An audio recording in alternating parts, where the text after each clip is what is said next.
Hi everybody, my name is Alan. On behalf of the crew, I'd like to welcome you to another edition of Bridging Heaven and Earth.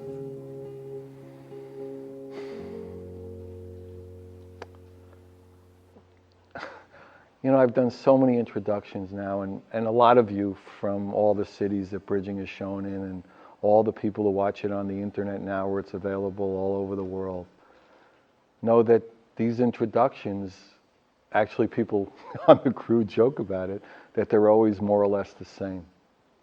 They're always more or less about one topic in essence. And what is that one topic in essence? The topic is love, oneness, connection, the infinite, the inclusion. And why? Why? I mean, you know, I'm a pretty well-versed being that I could talk about a lot of things, and I know what's going on the planet, but why are the openings to this show so focused and so directed on that, on love and oneness and inclusion and the infinite and the power of love and the healing of love? Because really that's what this show's about, and that's what it's been about every show from the very beginning. And that's the opportunity that we all can take for the next hour to enliven that energy in each of us, for this next hour, bridge heaven and earth. And for this next hour, allow that to build up a momentum in your life where that enlivened spirit of love, of connection, of oneness, of feeling included in the all, of not feeling separate from anything, of feeling abundant in the love of the God, of truth, of that experience. And over again, that is the message, that is the feeling, that is the vibration, that is the energy that we want to put forth here. And that is why guests come in from all over the world. And tonight's guest is, as most of you know who've watched the shows, I know a lot of you have seen a lot of them, is the most guested person on Bridging. And a real favorite throughout the world. Because every show is different, every show is individually so powerful. And yet each one has almost a different spoke, a different little twist, a different growth from the last period. Michael Tamura is a master teacher. He's a life coach. He's a visionary. He's a healer. He's a clairvoyant.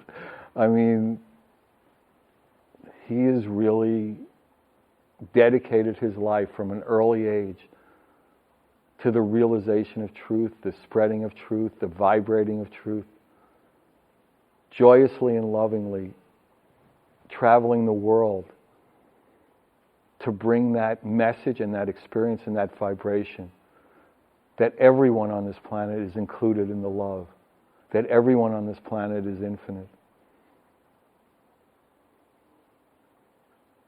And the power of his being and the power of his extraordinary book, an award-winning book, You Are the Answer, which is available literally everywhere now, is that same cry for all of us. I mean, we were having lunch, I guess it was yesterday now, really not so good on time, and these days of the shows are really long days. We were talking about how long can we go on with what goes on this planet? How long can we as a species allow people not to have clean water? How long can we go on to have children abused?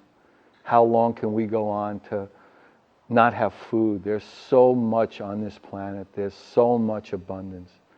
And that lack of the recognition, the experience of that connectedness, of that oneness, of that love, creates all these horrors.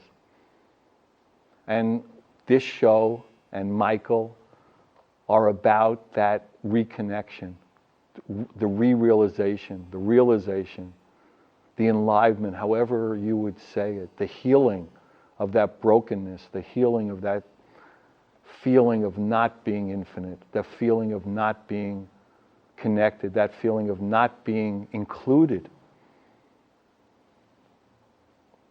And as all of us together come into more of that experience, then it rises the level of that knowing and that realization for all of us. And that's why this next hour with Michael, whatever, I mean, Michael's done healings for the planet, he's done groundings, he's done showing you how to, be psychically connected. I mean, we don't know. I mean, when we come on together, it'll be a beautiful, hopefully a beautiful, and I'm sure it will be a beautiful spontaneity of consciousness, really. And Michael's committed to building a true spiritual community without walls, because we all feel that connection. We all know that inclusion. We all know the oneness. So Michael's with us tonight, and as most of you know, we always show, or quite often show, videos, and tonight we have two really beautiful videos. Alan Weisman, a friend of Michael's and a friend of Bridging, and an extraordinary musician, artist, Luminality, a beautiful video he's got. And then we have our technical whiz for Bridging, who gets all the shows on YouTube and is just an extraordinary help and technical wizard and support for Bridging. He did this beautiful art music video of a lot of the new Bridging pieces. And as most of you know, we're in the middle of this really magical, wondrous healing art project. It's international. It came as a vision that as a healing, as an acupuncture for the planet, that we just reach out and say, anybody who wants to, please join us, create a new original piece, manifest a new original piece, any size, any format, collages, sculptures, glass, acrylics, oils, anything, any size, any format. Get it here, we'll show it on the shows. We'll, a lot of digital art's coming in. And we'll have exhibits of it, and hopefully we'll get it in galleries at some point. And we're getting pieces, literally over 200 pieces from all over the world, with so much power and so much love and so much dedication and so much connection and so much collaborativeness and so much creativity. So we have two tonight, Rona Harrington and Gordana Skrosa. Gordon is from Croatia, and I've been told that I pronounce all those names wrong, but it's Gordana Skrosa. And let me read you what the picture you're seeing now is Rona Harrington, and it's her name of this picture is Heaven on Earth is Here Now. And this is a piece of digital art. Rhona's from Los Angeles, California.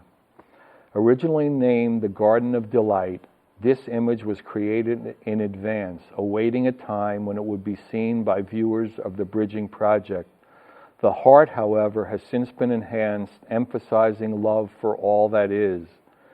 An angelic seal, also embedded in the heart, references Mickey Mouse, king of positive futurism, while the background refers to the original version of Garden of Delights, emphasizing the duality of physicality in contrast to the oneness of all that is real.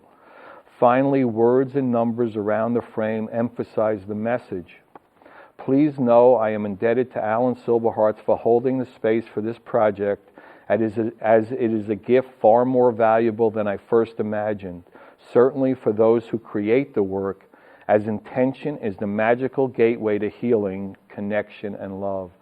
And really, if somebody wants to be inspired and somebody's having a rough day, and we all have them somewhere along the line, go to Heaven to Earth Art, heaventoearthart.com, and just go from one picture to one piece of glass to one collage to one sculpture from the ages of 3 to 90 are so beautiful and so inspiring. And then what people wrote, like Rona, a lot of people write their experiences of doing the piece, of what it means to them, how they were inspired by it, how they were enlivened by it, and it's open for everybody. So anybody join us.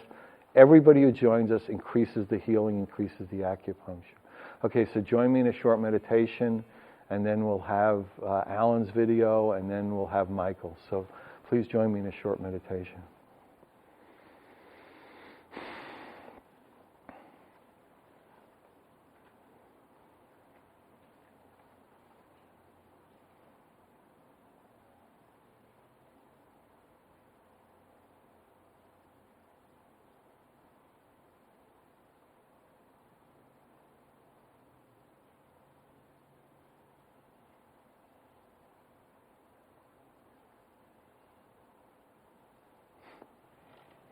Hi. That felt great. Okay, so the first video tonight, beautiful, beautiful video. Settle in. Alan Weisman, Liminality. Enjoy.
Hi everybody, welcome back. So that was a beautiful video. Alan Weisman, Liminality.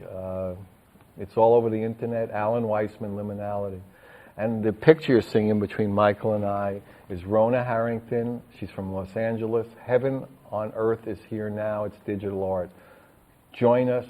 It's a healing. It's an acupuncture. It's an opportunity. It's a collaboration. And it's really beautiful to be part of it. So welcome, Michael, again. Thank you. I'm glad to be here. Good. You know, we were talking yesterday that in a way, you know, this is a talk show and we'll probably end up talking, but that really the thing is that quiet is really the interesting. Exactly. Why don't you talk a little about that? About not talking? Yeah, about being quiet. Give us about 15 minutes about. We were going to have the first Bridging Heaven and Earth telepathic interview. Right. But that's, you know, a lot of times when I teach, what I'm saying, what's coming out of my mouth is just to keep everybody a little bit entertained and listening. But most of the communication is spirit to spirit. And this is what we really have to look forward toward in the coming times is more and more, unless we start to communicate on a spirit to spirit level, which isn't always when we're talking. For example, when we're babies, so many people think, oh, this is just a cute little baby, and coochie coochie coo. And a lot of times babies will go along with that, but a lot of times when a baby is trying to communicate something and you're just going coochie coochie coo, what a cute baby, and pinching their cheeks and everything, they'll cry and they'll get upset. Well, because most of us have forgotten what it's like to be a spiritual being incarnated into a little body. And when we first come in from spirit, we're mostly still total beingness. We're still a soul incarnating and saying, okay, it's kind of tough being in this little baby body, and we just went through this ordeal of being born. And then all of a sudden we're being spanked or poked and prodded and everything, and nobody's listening to us. A lot of things are going on right now. I notice everyone is being challenged. You know, we were talking about that yesterday. Everyone is being challenged. Some of us experience it on a physical level. Some of us experience it on an emotional or relationship level. Some of us on a psychic level. And what is this challenge? Well, everyone has to remember what it was like when they first came in as a spiritual being into this physical incarnation. And what's one of the common denominators of what we all go through? It's helplessness. When I was a baby, I'm fully, just as I am now, I'm here, and people are not talking to me. They're trying, you know, some people were kind and caring, and they're trying to take care of my physical needs and whatnot, but they're having difficulty. Well, is he hungry, or does he need his diaper changed, or, you know, what's he fussing about? And I'm sitting in the body going, hello, is anybody out there? Is anyone listening? And because the society has been trained so much to listen to verbal communication only, and some people go as far as watching the body language. Well, that's great. That's better than nothing. But for a soul, that's just 10%, maybe less. And we're communicating on a spiritual level massive amounts of everything from where we are, what we're feeling, and profound experiences that we're trying to share with one another. And right at the beginning, as children, as babies and children, most of it gets knocked out because nobody's paying attention. And so we stop doing it. We stop doing it. And then look at how many people are afraid to meditate because you have to be quiet. And it's bad enough if you have to be quiet by yourself in a room. Okay, a lot of people can handle that. But what happens when you're quiet by yourself in a room? After a while, it gets noisy inside, right? And all these thoughts come up, and all these feelings start to come up. Where is this coming from? Why am I feeling anger when I'm just by myself, nothing's happening? Why am I feeling depressed? Why am I feeling so awful or guilty or sad? And all these feelings start to come up when we're just quiet by ourselves. And so we fill up our everyday lives with lots of noise. Busyness. Yeah, we put on our headphones and turn on the iPod and drive the car and think about 14 things and have text messaging and emails and everything going on, and then watch TV. You know, so many times when I go to the gym to work out, if I'm there by myself, I don't turn on TVs or anything like that. But the minute someone walks in, it doesn't matter who it is, the minute they walk in, they're not even conscious. They just walk in and like a robot, go to the TV, turn it on, crank up the volume, put their headphones on, they're listening to music, watching something on the TV, and they're doing their exercises. And I'm going, wow, for me, this is a time I get to be by myself. This is a time I get to come into this body with myself, and I get to experience, where am I? It gets lost when I'm constantly working with people and dealing with where they're at. And so when I go to work out, I like to be quiet and find out what I need to do, where I need to be. So this is why so many people are afraid to be by themselves, because it gets quiet.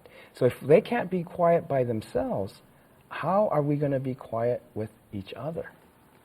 And when I'm going in an elevator, it's great. You walk into an elevator, and if there's other people there, you know, anything but look at each other. And people feel so awkward because they don't know what to say.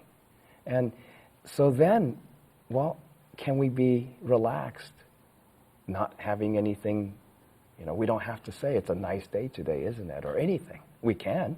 But what if we're quiet with each other? What's going to happen? Well, again, the same thing that happens when we're meditating by ourselves. All the thoughts come out. So we get quiet with each other, and then all the thoughts, oh, do I look funny? You know, am I dressed well? Is my hair all right? And all these kinds of things. And am I too fat? Am I too skinny? Gee, why is this guy looking at me? And all these things happen, and discomfort comes out. Why is that? And how come so many people have that? Well, when we're babies, when we're little children, we come in and we have a lot to say. But we don't have a language that anyone else seems to be able to understand. So until adults, until we as adults, as parents, as teachers, as doctors, ministers, nurses, midwives, whatever, begin to learn how to truly communicate spirit to spirit, where there's no verbal language. It doesn't matter if you speak Spanish and I speak Japanese or whatever. That spirit-to-spirit communication is universal. There's no limitations based on human language. And once we start to learn how to do that, it's going to be great, because then you'll notice if you communicate spirit-to-spirit with a baby, they'll just go. And they'll just go, and they'll go through all kinds of experiences because they're going, oh, who are you? You're communicating with me. No one else does. And so we grow up with very few people ever addressing who we are as spirit. And now this change, as this energy is stepping up, the energy is really stepping up. And it's going to step up even way more in the next 2 years. It's just really cranking up. And as this energy is stepping up, we have to all start letting go of all of this that's pent up inside, of all those years where we didn't get much communication. Once in a while, those of us who were lucky, someone said, oh, what a bright little baby, or what a bright little kid. And you got a lot more going than what you're saying. And you don't have to say a lot of words, because at your age you don't have that vocabulary. That was one of my struggles as a small child. I didn't have vocabulary. I didn't know how to say things. I didn't know the word aura, for example, and neither did anybody else around me. So then when people would go, well, why did you say that about this person? I would say, well, the colored clouds around them changed colors. And they would say, most people, after that, it would be, oh, let's have a hamburger, or let's go somewhere. It just goes right over. But once in a while, someone would say, what do you mean colored clouds around people changes colors? And I said, everybody has colored clouds around them. And then they would say, no, people don't have colored clouds around them. And I said, the air around people have colors, and often many colors, and they change from time to time. And when they're feeling differently, it changes. When they want to say something different, it changes. And they go, no, air doesn't have colors. And they're being very patient with me, and they're trying to teach me that I'm not correct. And they're trying to correct me that air around people or anywhere doesn't have colors. So then, what can I do as a 6-year-old or 8-year-old? And I'm saying, well, air around people have colors. Air elsewhere doesn't have those kind of colors, but around people, there's colors. Because I didn't know the word for energy. I didn't know the word for aura. And so all I can do is describe it. But nobody understood. Not one person. And so what does a child do? What did I do? When they didn't understand that, and nobody understood it, no children understood it, no adults understood it. So I said to myself, I decided, oh, that didn't work. Because all I wanted to do was communicate. And obviously it wasn't helping me communicate, it was helping me shut people up. And they would change the subject, they would go away. And so I decided that didn't work. And when I decided, every time I decided that some high level of awareness that I had at the time didn't work, it shut down. And this is what I see with countless number of people I work with. Everybody has gone through that. They dumb themselves down. We start off at a pretty high level when we come in. For most people, it's the highest level they ever experience in life. And it's a sad thing because they come in at this level, and then within they get whittled down. Yeah, within the first 4 years, before we even start really talking that much, it's whittled down to, 40%, 30%? And then by the time you get into school, bam, whatever's left is pretty well gone by the time you have a year or two in school. Because then the concentration becomes writing and arithmetic and learning reason. Yeah, learn reason. That's another thing I had to go through in elementary school. Really tough time. They couldn't tell if I was gifted or retarded. I know exactly what you mean. Yeah. Most of the times I think more on the lower end of the scale. No, I just was wild, Yeah. I mean, I just wasn't paying attention, playing cards. Exactly. Because you're bored. Yeah, it was just not happening. Exactly. When no one's communicating with you, what do you do? Right. And so, and being a healer. See, there's a lot of healers. There's more healers incarnated right now than probably any time in history, which is saying a lot. And what are healers? Healers are souls who are very bright, very sensitive, very aware, and they are interested, their fundamental interest in life is to heal, to help people get well, help people become whole, and to help people, to lead people to their awakening, to lead people to their betterment and success and all different levels. Yeah, to feel love and share it. Exactly. Right. And so, healing is to restore to that wholeness, which is love. Right. And so there are so many of us coming in, and as children, again, you go to school, and again, there's nothing wrong with going to school. We do need an education. But it's missing the fundamental aspect of education. The first thing we need to learn is, how do I operate in this thing we call a body? How do I function in this thing called a mind? This mind works, great. The body works, great. But I'm spirit.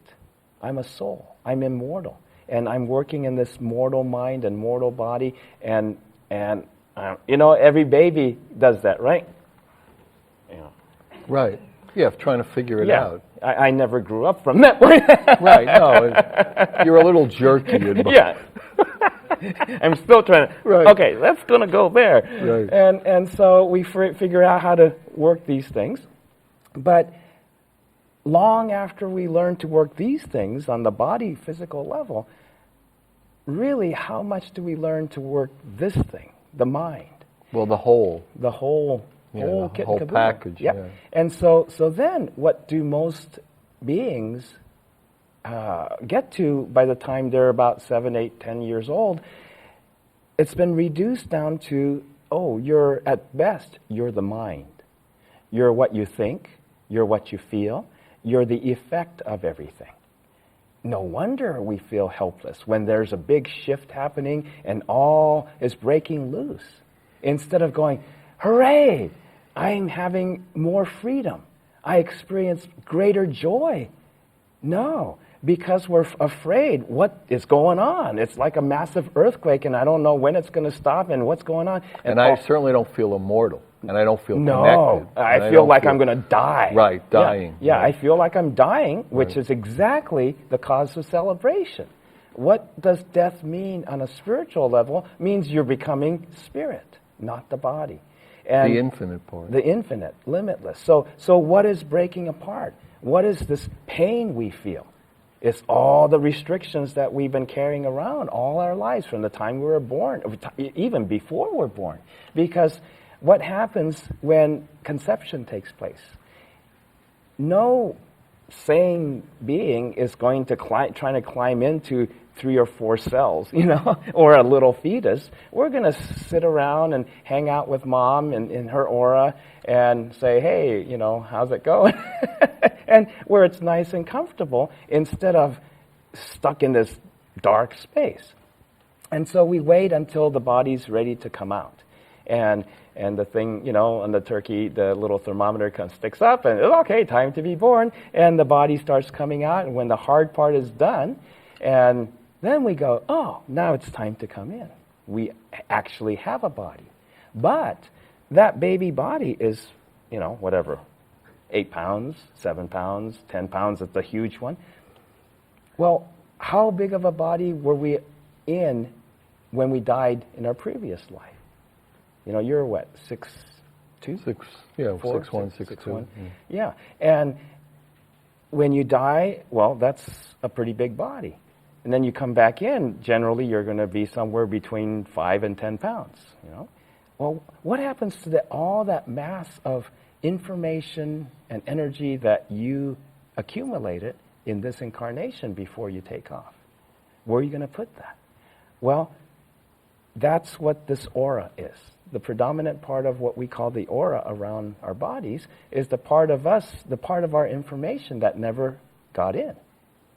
And because when we're growing up as a baby and as children, our teachers, our parents don't go, oh, okay, the first order of business is to bring all that in. And as your body's getting bigger, let's bring more of you, help you come in. And then all that information that spills out into the aura and we carry around like saddlebags out here actually comes into our brain, comes into this body, and we could be conscious human beings. We're fuller. Yeah, Much fuller. and then we could consciously be aware, oh yes, I know what I was last lifetime, and this is what I did before I came into this life, and this is the plan I have in how I'm going to live. Now, I'm just learning to be able to do that, but I know where I'm going, and I know where I came from. How many people can say that? Very few. And so then what happens is...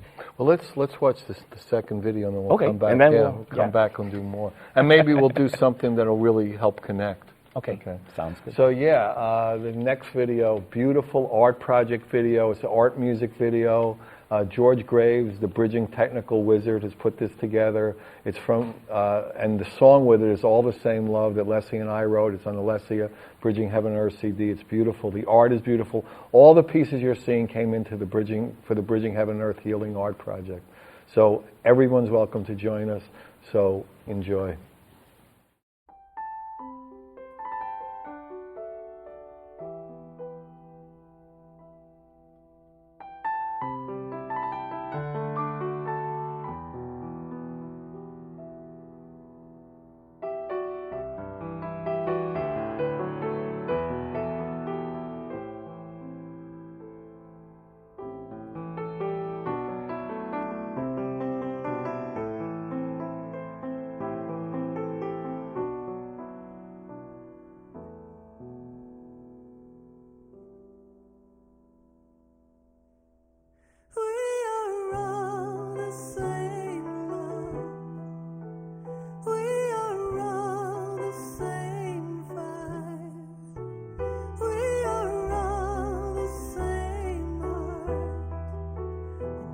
As we dance, as we spark, we can light up the dark. We are all the same love.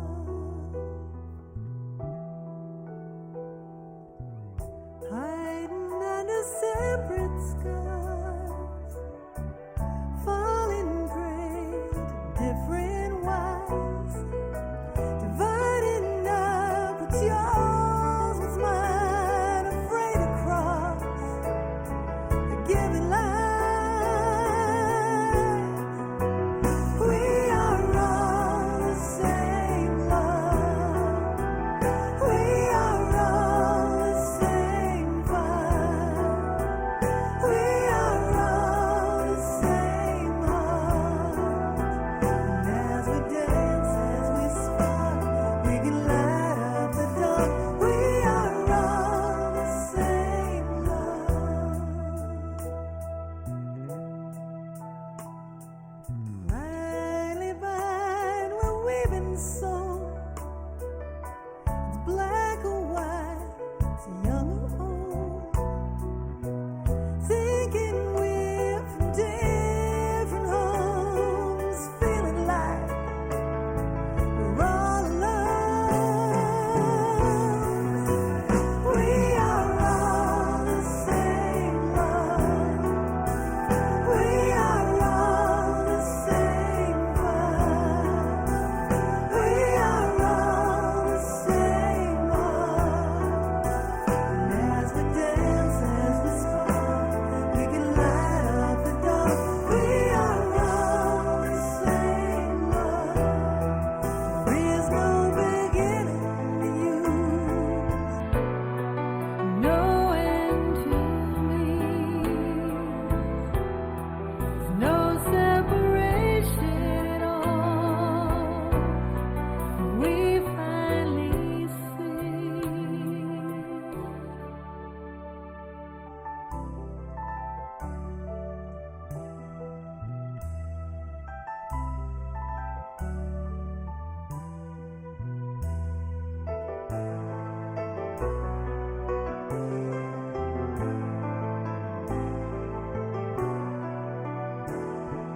There is no beginning to you, no end to me. There's no separation at all. We finally see. We are all the same love. We are all the same love. We are all the same heart. And as we dance, as we spark, we can light up the dark. We are all the same love. We are all the same fire. We are all the same heart. And as we dance, as we spark, we can light up the dark. As we dance, as we spark, we are all the same love.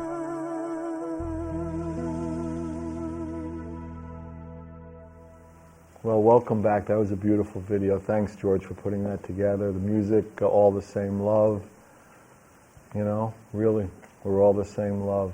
So the beautiful photograph you're seeing is from one of the bridging art collaborators from Split, Dalmatia, Croatia, Gordana Skrosa. It's called Coffee Table. Literally, they're coming in from all over the world, and it would be an honor for us to have you, all of you join us, because it really is about the healing. It really is about collaboration. So just join us. So Michael, why don't you just finish that kind of explanation about not talking? We certainly talked a lot about not talking. They were saying we were running over our not talking section. So much to say. Right. I always felt so much to say about nothing. Right. No, that is true. It's hard to talk about that because we were talking about, as children when we're coming in as souls, and not having the communication, not having anybody really understand where we're at.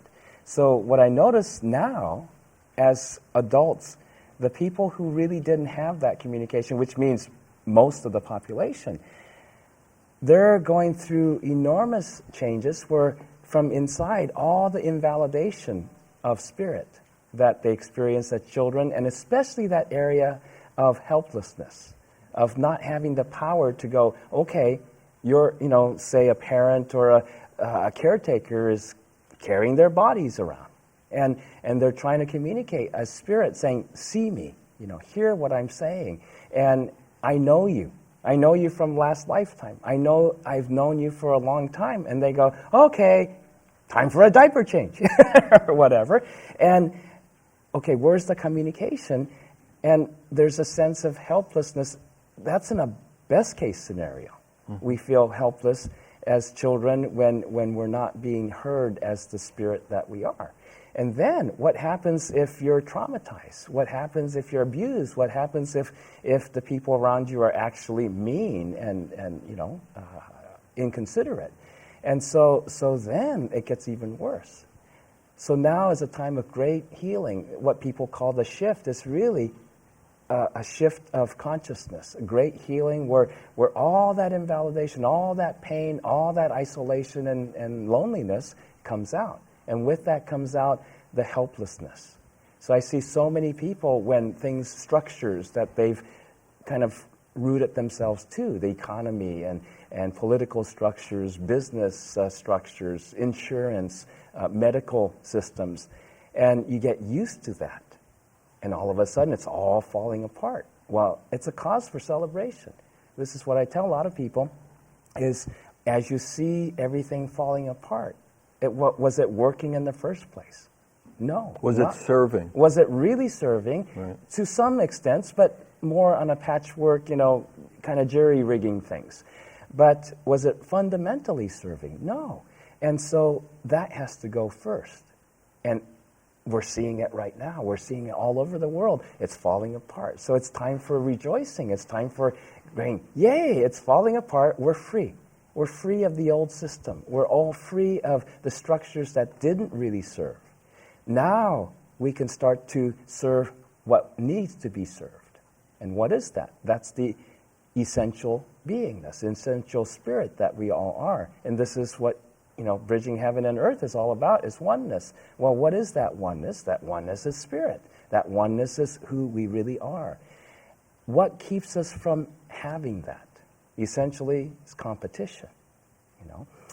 And what's competition is when we start to be in competition with ourselves. It's not really about me and you or others. It's really, we're not treating ourselves correctly. And all that invalidation earlier, unless we start to be able to release it, unless we start to let go of all that, we carry that pain inside.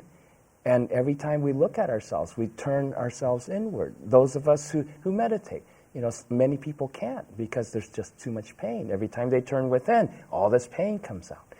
But what happens if you're able to just get past that, let that out?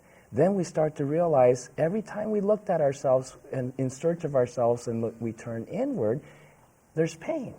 And we get invalidation of we're not good enough the way we are. We're not all right the way we are. We have a hard time accepting who we find inside because before we get to see ourselves, we find all that's wrong. What everybody said, something's wrong with you. What's wrong with my baby? The mother says, right? And the baby's sick, or the baby's crying, or what's wrong with you? What's wrong with you? And then later on, somebody gets angry at us. What's wrong with you? And so we have layers and layers of what's wrong with you. When we start turning within, we bump into that. What's wrong with me? What's wrong with me? The world is falling apart, and what's wrong with me? And you feel that helplessness of not being able to do anything about the situation in the world. But that's never true. Because what we're starting to get closer and closer to is that joy that's within us. We're getting closer and closer to that true power that's within us, which you can call love or unconditional love. And that true power is all-powerful. It's limitless. It's eternal. There's no end to it. If we forget one day, it doesn't go away. It's still there. And so many times we're made to believe that I missed my chance. I had this one opportunity to do this one thing, and I blew it. I'm terrible. My life is over. But that's completely insane. How can that which is limitless be gone? How can that which is eternal have an ending? Yeah? Even our lives don't end. The bodies go, but we're still hanging out. That's one of the advantages of having been dead twice. It's okay. And the dying part's not difficult. It's just letting go.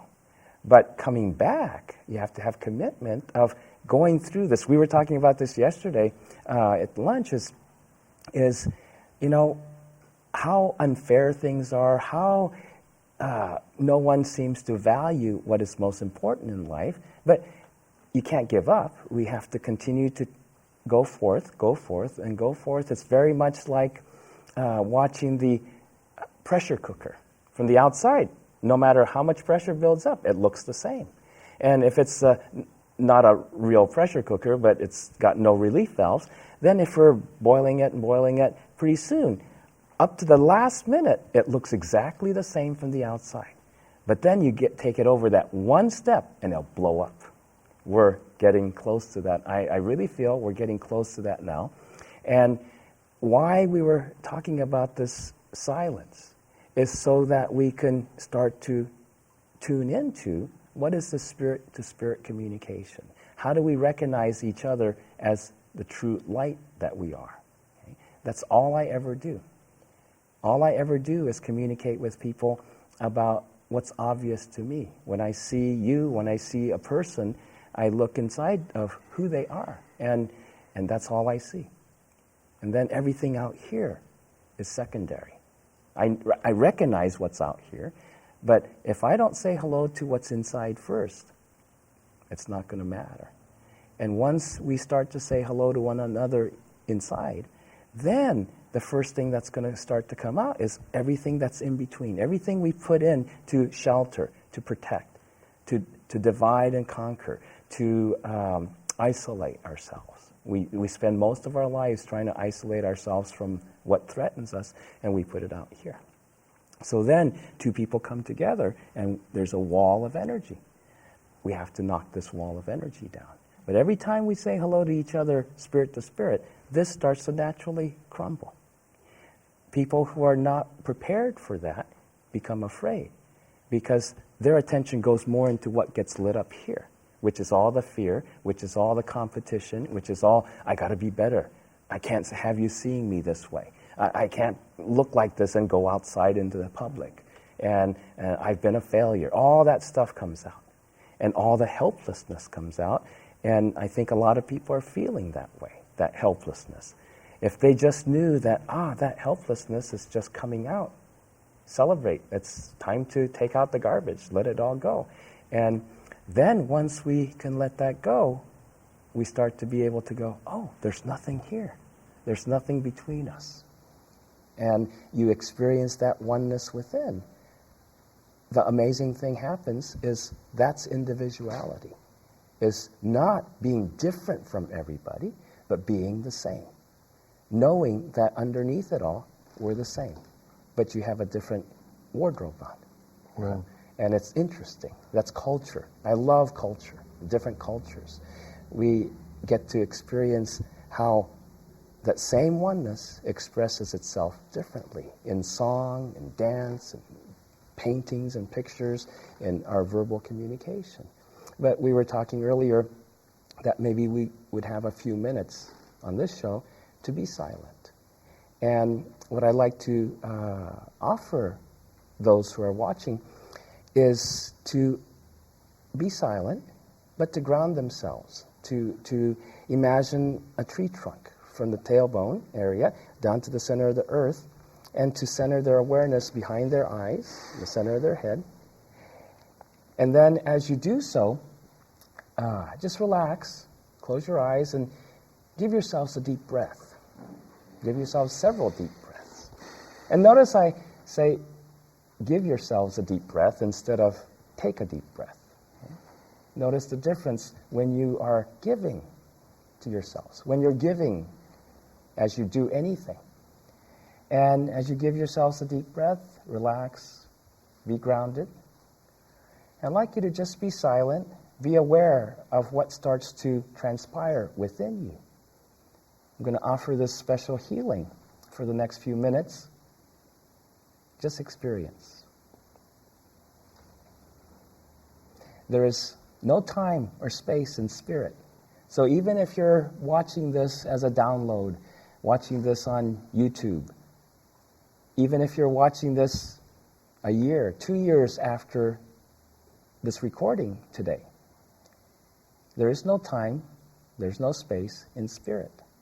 So let's do an experiment and see if you experience the healing that is always there. It's the healing of the limitless. It's the healing of eternity. There's no beginning, there's no end. It's always available within you.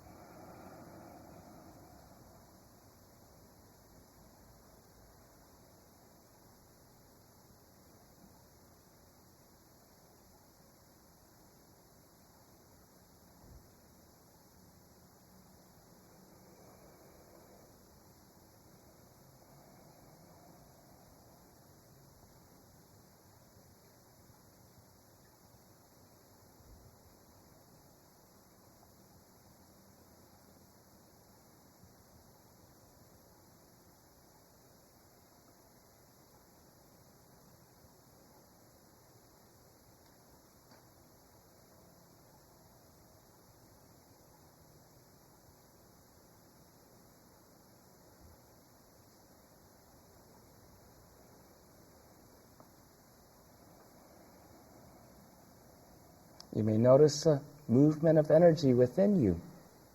And as you do so, and even if it's a little bit scary or you don't know quite what it is, just celebrate.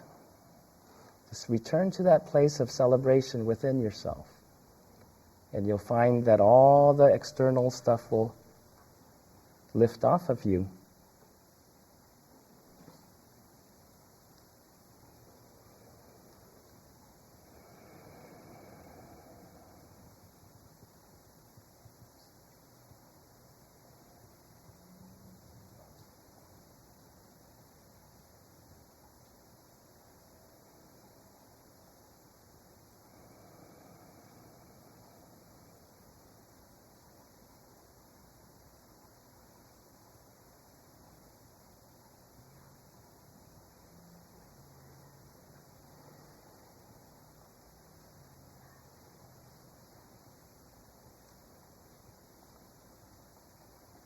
We only got about a minute left, Michael. So Good thing about this is there's no time. There's no time and space. Well, one of the things that people are experiencing is they don't have time for anything, and they get frantic. But really what they need to know is they need to let go of that, because that feeling of no time, they're getting closer to no time. Right. And they have to be able to let go of that concept that there's insufficient time. No time means eternity. Time, Yeah. right.